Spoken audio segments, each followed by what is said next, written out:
your team. Your team name is Kubar.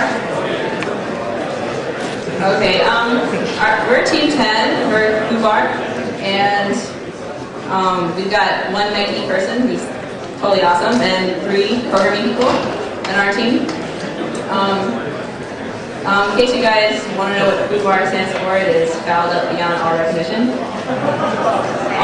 I'm sure people know it as something different, but yeah. PG-13. So can you explain the general strategy that your robot has? Basically, as it starts, it goes through a wall avoiding strategy. Basically goes straight without trying to stay in the middle of the walls, using its IR sensors to make sure it's not too close to either one of them. Then it tries to, as it's moving, it tries to see if it has the ball in sight. And then it just tries to align to it and then actually go after it.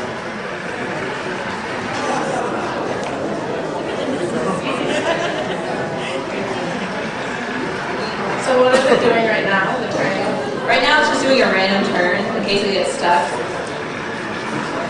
Hopefully it ends up in a different position and then we can try to get its way out of the corner. Oh, I see. So it thinks it's stuck because it's very close to all the walls. Exactly.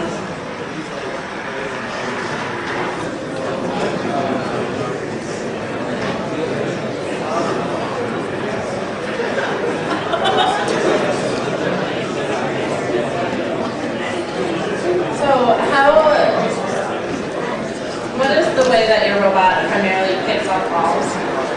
It's actually pretty simple. We just drive over them and the balls go underneath the chassis. And we have a ball collecting mechanism where the ball would go into this ramp. And then we have a belt that's been driven by rollers that sucks the ball up and then shoots it out into this storage bin above the camera. So what is it doing right now? Well, we've been having some problems with the motors, like delivering really low torque. So maybe since it's been running for a while, the battery's been drained and it's not getting enough torque. We changed our motors last minute, like yesterday, so that might be why it's not turning. Probably if we could the bot right now, this would be spinning, but because it's not getting enough torque, it's not moving.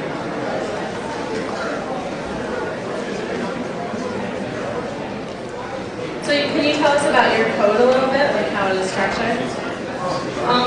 It's basically, it has a lot of timeout. I mean, it switches states. First going into wall avoiding, and then along the way it just checks to see if there are any balls in sight and goes into it.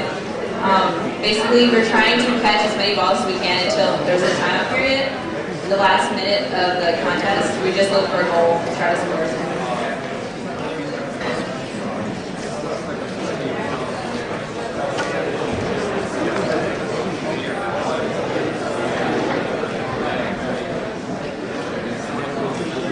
This is a problem with the motors not being able to get enough current.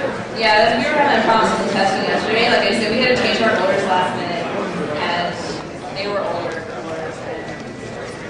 Yes, they're older. How did you figure out that was the problem? Did you check with like a multimeter?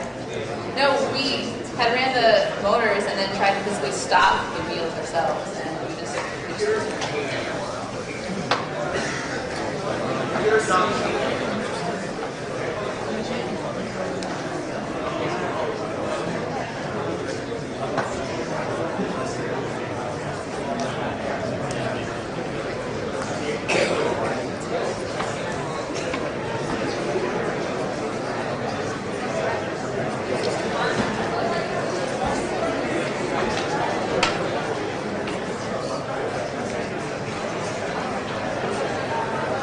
So what's going on now is they're trying to decide what they should do.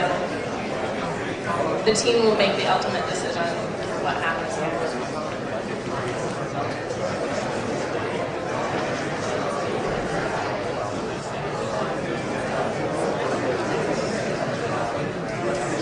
I'd just like to say that Maslab is an extremely difficult competition, and I think that's hard to really understand when you see these robots. Some of them seem to work and some don't, and it doesn't seem to be for any reason.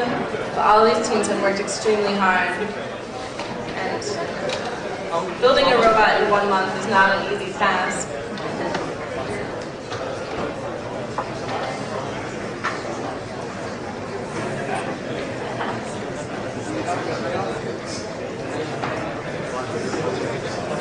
Okay, I think they're going to call it. One of my team members just lifted the bot, and the wheels are spinning as fast as they can, but it's just not filtering enough for it. So do you think maybe your robot's too heavy?